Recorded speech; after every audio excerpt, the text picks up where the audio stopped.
What is up, motherfuckers, and welcome back to Citizen.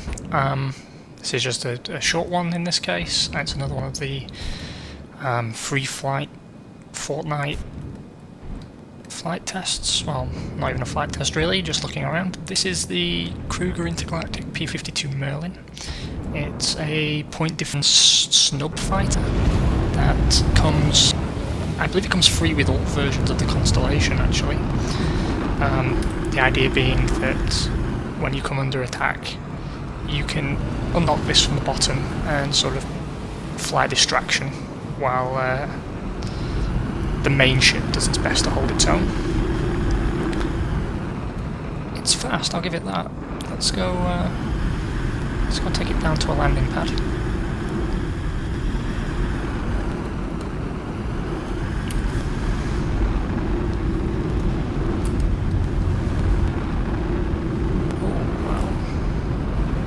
A bit aggressive there.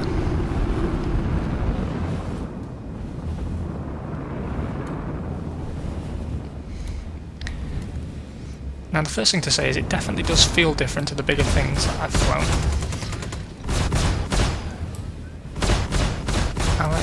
I like the recoil on the lasers, that's some attention to detail.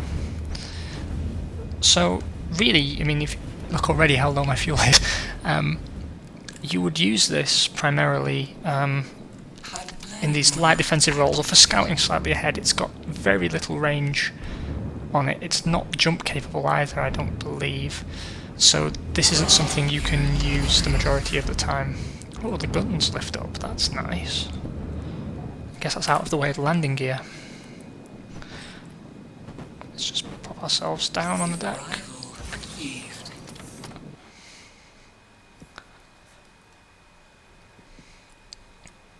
So the wings obviously fold away there for easy and convenient storage, like a travel suitcase. And what you saw there, just popping in, is sort of a handrail to help you work your way up the steps into the cockpit. It's very nice and shiny. It's got some headlights that put me in mind of an Audi for some reason, but you know, visibility is always good. I like how the Gatling gun is just sort of nicely beveled into the nose. You can buy this as a standalone ship. I have no idea why you would want to. More lights on the wing there. Because, as I say, it's got almost no range. I mean, you'd be able to, I believe, launch from where you've landed and fly around within that system, but beyond that, yeah, you're not going to take it out into space proper, I don't think. Look at the detail on that engine, as always, looking spectacular. I mean, it's hard to argue that aesthetically it's a good looking design, and the fact that it fits so perfectly into the deck side or the undercarriage of the Constellation kind of speaks volumes, really. Again, nice touch with the landing skids. I'm sure they're all perfectly animated. Yeah, not really much more to talk about, really. I don't think it's got any additional hard points. Maybe you can swap out these cannons if you need to. I would expect it's not possible to remove that Gatling gun because it's literally built into the thing.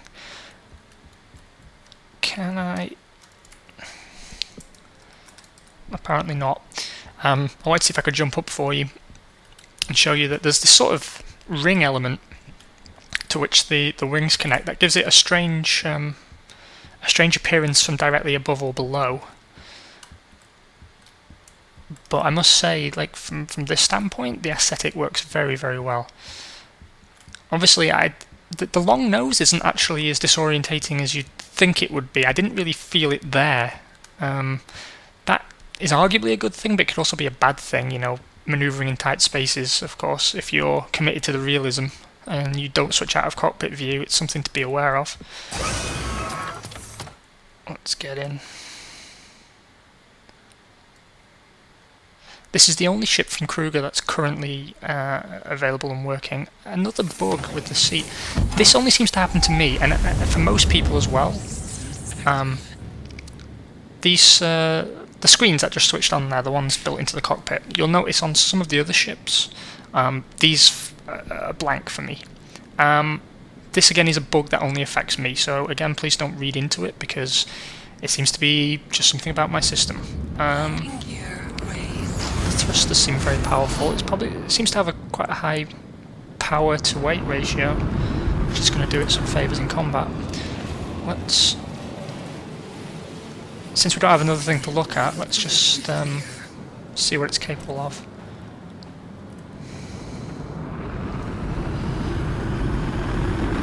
It's very manoeuvrable, nippy. Let's see if I can take the wing off like I did with the Cutlass. It's probably just going to explode. It's funny, it's very hard to get a sense of scale, but it makes me feel like I could... I've just got hooked on the geometry. I mean, it looks like, you know, if you were particularly skilled, you could hide quite nicely in some of those places. You'd probably be very hard to hit. I guess that's a strength of it. You could hide quite nicely and ambush people. Yeah, it doesn't look like the damage is enabled on this thing yet properly. And I'm sure if I ram it into an asteroid, it's just going to explode. Never mind, it was worth a shot, I'm sure you'll agree. Thanks very much for joining me. Kaboom.